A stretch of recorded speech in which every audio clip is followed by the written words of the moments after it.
Hello again, everybody, and welcome back to the Accelerator with Michael Conniff. That's me. We're a podcast devoted to founders, entrepreneurs, startups, and the venture capitalists and financial firms that serve them. We are a companion podcast to The Angel. We are in all cases, heard on all platforms, pretty much anywhere you can find, and then on video with YouTube and Spotify.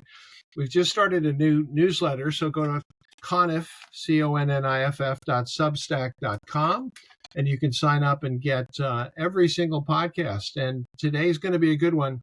We're joined by Sean Branagan. He's the director of the Digital Media Entrepreneurship Program at the SI Newhouse School of Communications at Syracuse University. Boy, that is really a mouthful. Did I get that right? That is too much, right? That is such an academic title, if ever there was one. Part of that, or did I get through it? But I love that it's Cy Newhouse's name still lives on. So those who know it's Cy. Yeah, Cy Newhouse was, of course, Advanced Publications and also Condé Nast, right? So would have been Vanity Fair and a bunch of actually really good magazines, The New Yorker, and many others. And you know what? When did he die? He died not long ago, right? Ooh, you're asking me, and I should probably know, but I don't remember the year. You should know. You wouldn't have a job without him. So. Yeah, that's right. I should make sure I know that. Yeah. So Sean is also a very accomplished entrepreneur, and I actually, like all of us, and I actually wanted to start out by asking you to talk about yourself as an entrepreneur. When did that? What was your experience, and how did you enter into that? Because it reminds me a lot of my career, because we're pretty contemporaneous. So tell us about what got you excited and what got you started. Well, since you're in the journalism side, I started as studying for journalism, actually back at Newhouse. In the wake of Watergate, that was what I was bobbing in. And actually, when on campus, I worked at the Daily Orange. So I wanted to be a journalist, absolutely threw in, and they shunted me over into production manager, which is basically the list of all things that newspapers don't have to do that has been taken over by computers. That was my job. So nearly everything that I did, including bringing the galleys out and back to the office, et cetera, is all handled by the internet and technology and digital. How I got into starting stuff was, I probably deep down couldn't admit it to myself, but I can now, is I wasn't even the best in the room. So how the hell am I going to make it as a journalist out in the industry? It's math. So I instead took the skills that I had in production and started a typesetting business. Big mistake of that was it was the sunset of the typesetting industry. Well, you have to. This is amazing, really. You have to. Not everybody knows what you're talking about. So explain what the typesetting business is. Well, at this time, this was the new advance of typesetting. It was photo typesetting. So it was a spinning wheel of typefaces. I hate when people use font incorrect. Font is a typeface at a weight, in a style, in there's one other thing. There's 4 things to make a font, but we use that term generally. But all that was specialized and done by this machine about the size of a typical office desk, and a spinning light shooting through at the precise moment, and it would put the typeface and kern and do all those kinds of things to make beautiful typographic materials that would then go to press. And all that's gone. It's all. So that at the very same time was being done by right out of college. You were obsolete. Had I been paying attention, which is probably part of the reason I'm back, I wish someone had tapped me on the shoulder and said, "Have you seen this Macintosh? It's sort of doing this." And well, they don't know how to do it like we do, and all those things that that we say when we see technology. So I got into typesetting, and then that failed. Took 4 years for me to give up on it, which was ridiculous. It was pretty evident after 2 years. And then I got hooked on this entrepreneuring thing. I really liked the idea. I just because how often do I get to ask about typesetting? But what about why Thank did you.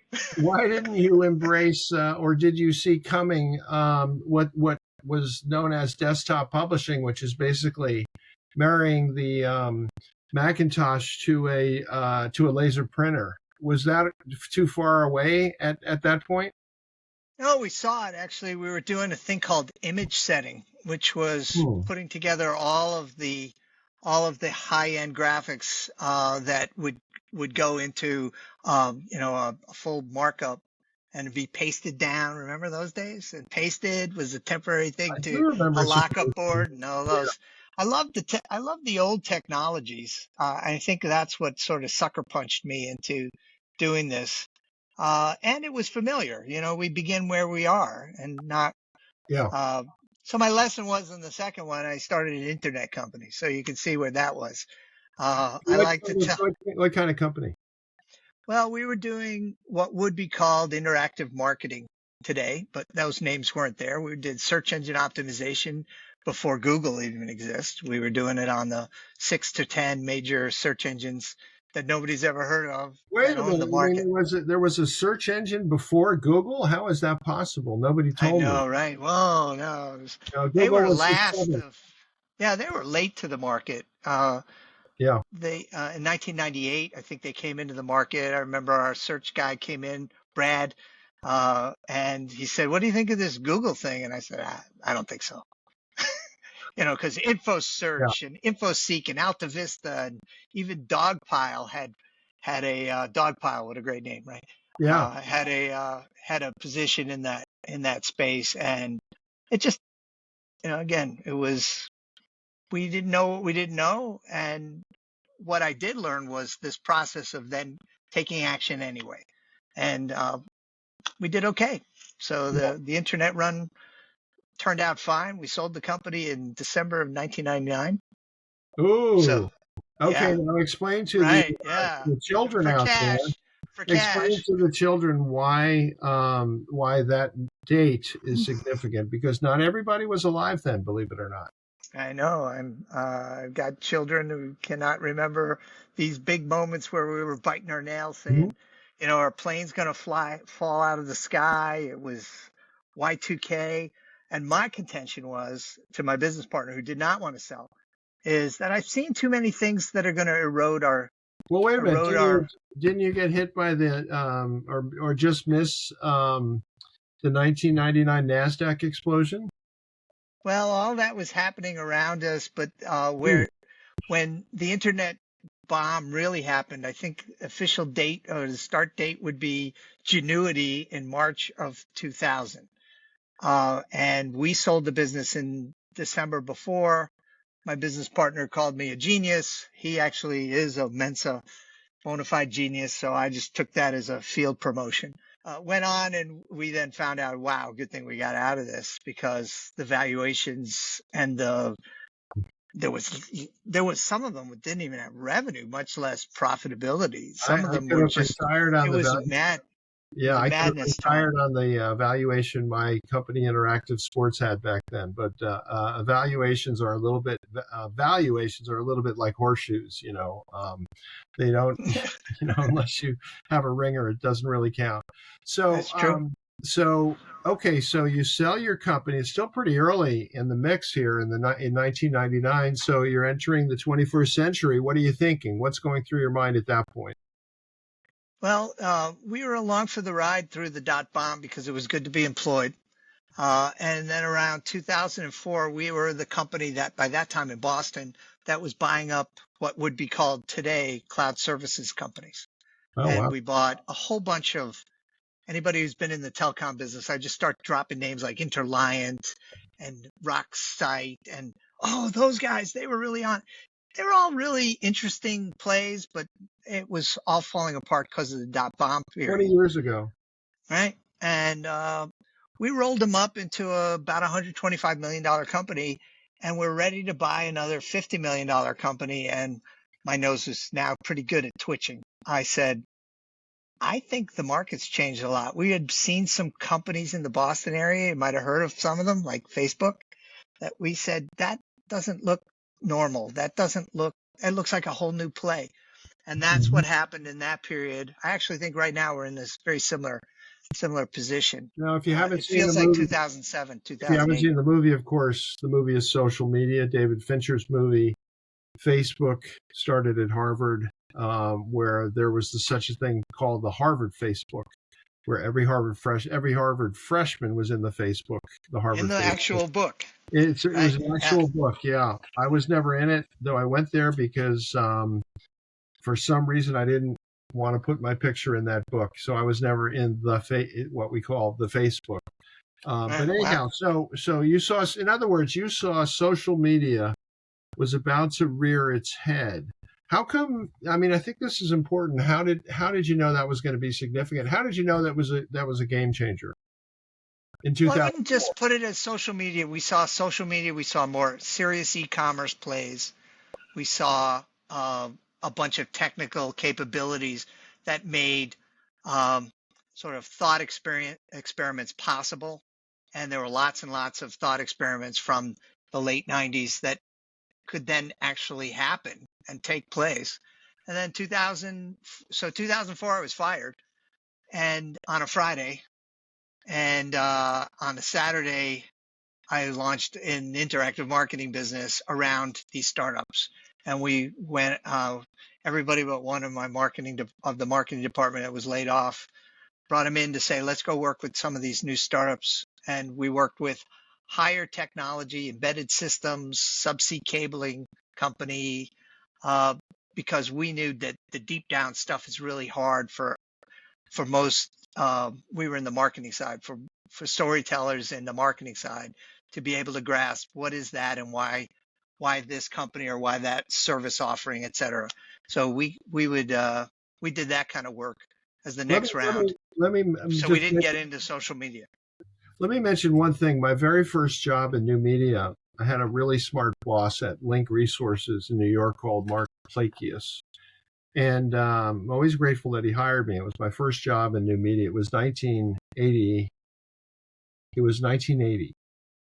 And so a long time ago. And he said, I remember him explaining to me the difference between a closed user group and narrowcasting because I didn't realize they were different. So narrowcasting is cable television and streaming as we now know it, with specific channels aimed at specific interests, right? But a closed user group was a group of users that in a group that required permission, and it was not open to anyone but those within the group. And I looked at that and I said, closed user groups. I mean, there are a couple of them around, but I said, Sounds kind of like human beings being together. I don't no, know, well, right? Yeah. yes, no, but I was like, no, nobody's ever going to do that. Like what? Well, that's Facebook, man. That's closed. That's a closed user group. So that idea was there in 1980, but Yeah. it took, it took he is a genius. It took the genius of Mark Zuckerberg to figure that out. And other people who he stole the idea from, apparently. Maybe. We'll say The maybe, twins. right? He stole it from the twins. But so anyhow, so you're an interactive marketer, and what happened to that company? Did you end up selling that subsequent company as well? No, it was a lifestyle business, or a small business. We didn't take in any growth. We weren't about the growth part of it. We were about the applying our trade and doing our services and working with a terrific group of people that I had with that company. I love them, and many of us are still in touch. But as it went along, we started to see social media happening. I remember being at South by Southwest when Twitter was launched, and then Foursquare a couple of years after that. Things Mm-hmm. like that said, okay, the consumer side of this is really just blowing up again, which again gave me some worries as having gone through the dot bomb. But also, you could see there was capability. There wasn't just talk and no capability. Uh, I'd say the first part, this whole part is after the typesetting side, was me inflicting story on tech. And it was as I was seeing that, okay, we're going to wind down the company, walk off into different directions, our whole crew. for various reasons, personal reasons mostly. I started to think about coming back to media and saying, how about inflicting technology on media as my next act? So that's what I've been doing, is working with media companies and saying, you need to be like a tech company. You need to not just adopt or be an early adopter. You need to be shaping it. And that's what I think we're seeing. Most of those big companies that are called tech companies, I see them as they're media companies. They're making money like media companies make from content, distribution, etc. What's the distinction? How do you make the distinction? I mean, well, look, originally most of their there was a yeah, distinction. I just look real simply as if their revenue is advertising. Isn't that evidence enough? These big companies, most of their revenue is from advertising, getting people to watch things that they have either created or yeah. So, but so you're saying advertising is tech, so you wouldn't like distinguish advertising from ad tech, for example, or programmatic advertising? No, I think they have to start acting like tech, and tech doesn't just mean software and hardware. I love this. I think it was an Intel founder, I'm blanking on which one, who said high technology is ever increasing power and capability and ever decreasing cost. And if you see those kinds of things happening, would that be Gordon Moore, Moore's Law? I don't think it was Moore. I think it was Andy Grove, perhaps. Maybe it was Grove. Yeah, it sounds like an Andy Grove line, which is just stepping back and saying, I know this doesn't feel like lights flashing and software-y stuff, but there's a behavior here that says that's a high tech. Some elements are becoming high tech. And if you look at how much digital was flying into media companies, that's where I was saying, this isn't the same. Like if you give me a copy in 1980 of something, and I give a copy of that to somebody else, it degrades. Digital, no degradation. It's as good as the original. It degrades. And once you have that, yeah. So once you have that, you have a ever increasing power and capability, ever decreasing price. I want to get to your Newhouse experience pretty quick, but I have not heard this. I don't really understand this distinction entirely, but so what you're saying, if a media company is relying on advertising, it's essentially a tech company, and your role was. No, I was saying that tech companies, we call them tech companies, and most of them rely on advertising as their revenue. Facebook and Google in particular, they are doing tech as their product, but the reality is most of their business is a media business, is the way I look at it. Yeah, I know, that's really interesting. I guess like in Google's case, advertising was actually an afterthought, and lots of people in the company fought it like hell and thought it would kill the company if they did advertising. And of course now that nice little Dutch auction with Google AdSense is like 95% of their revenues. Hundreds pretty and hundreds. Big number. Yeah, pretty big number. So it sounds like you became kind of consultative. And how did that get you to the Newhouse School? Well, I was looking at the business winding down. Our number one client was an offshore wind farm wiring company. It was all in Europe, and I knew they were going to be acquired, and they had told us, which is why they didn't have a hired PR and advertising marketing firm. They had us. And so in anticipation of that, I said, what do I want to do next? So I went back to my alma mater and I pitched the dean, Lorraine Branham. She's gone now.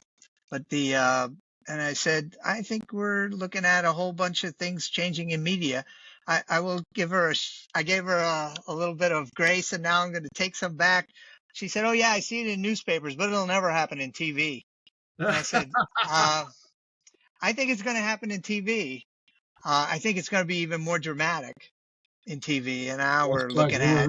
You were right. You were right. Wow, it's this is the nose. The nose for news. It got really good.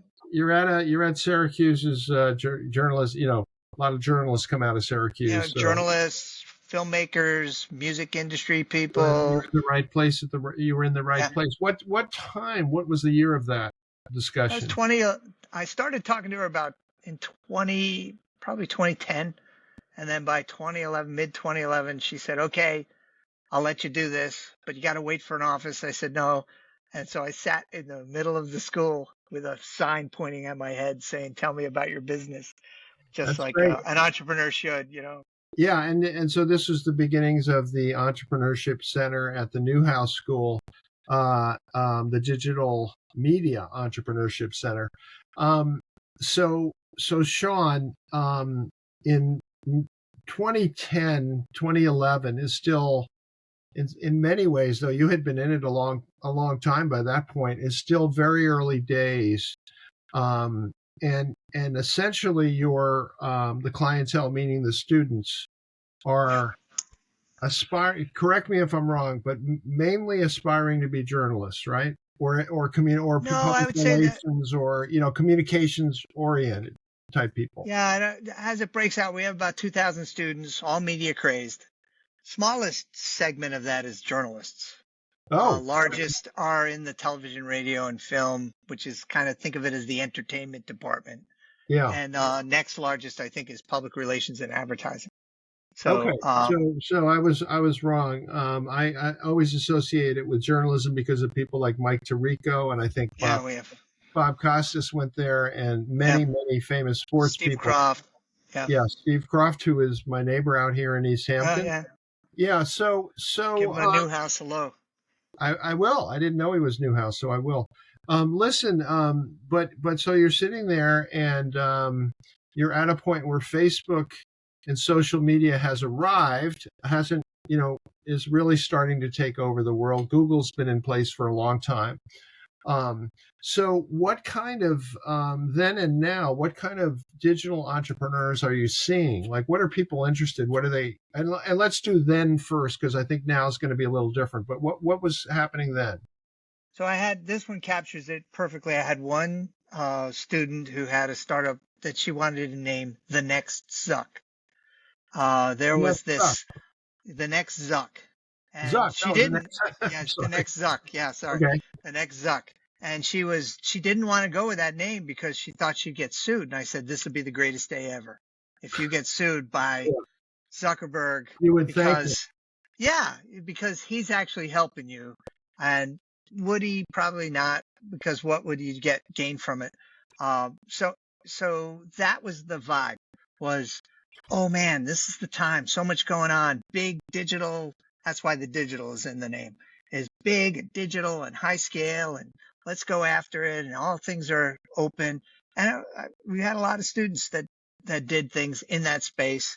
I encourage them to start it while they're in school, not wait. I was actually teaching at exactly that moment. I had helped to found the Isaacson School for New Media at Colorado Mountain College, and I remember very clearly that people were really freaked out, who were particularly adults taking courses, because they were like, it's changing so fast, I can't keep up with it. And I had a contrarian view of that. I was like, actually, it's not. Social media is a generational change, and they don't come along every year. They come along about every 15 years, was kind of my theory about it. But it's like, there is not going to be another social media next year. This is the one, right? But the rate of change at that point was very daunting, particularly for people just getting into it. But what kind of entrepreneurs were you minting at that point? Some early ones that have gone on to do some things. I've had two teams out of a really small set, a sample set, that have gotten into Y Combinator. I've had quite a few that have gotten Techstars, others that have gotten venture backed. So I have some of those. The ones I like pointing to are the ones that went off and did something, and then, they 18 months after graduating, they're on the phone with me crying that they have to put it down and take a job. Well, I love that. I have this one slide I call the failure slide. Here's our failures. They're at Roku and the head of innovation at Netflix, and because it made them different, and they learned a different skill and got muscles in areas that they needed that they weren't normally getting in their other classes, frankly. They're Google, et cetera, et cetera. Yeah, that's great. What I found, ones that went off, I have none that I can say, oh, home run hit. A lot of singles, doubles, to use the baseball metaphor, and most of them personal success rather than particularly business success. A couple exceptions to that. Well, Lalo is one. You want to produce good people. You want to produce people who can be happy, that kind of thing.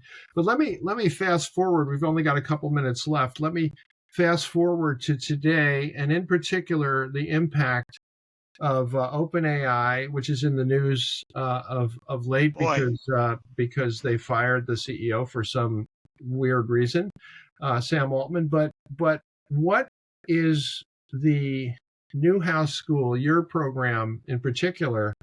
How has it been impacted by OpenAI and ChatGPT? Well, I'll talk about my classes, and then I'll just talk in general about other faculty in the school.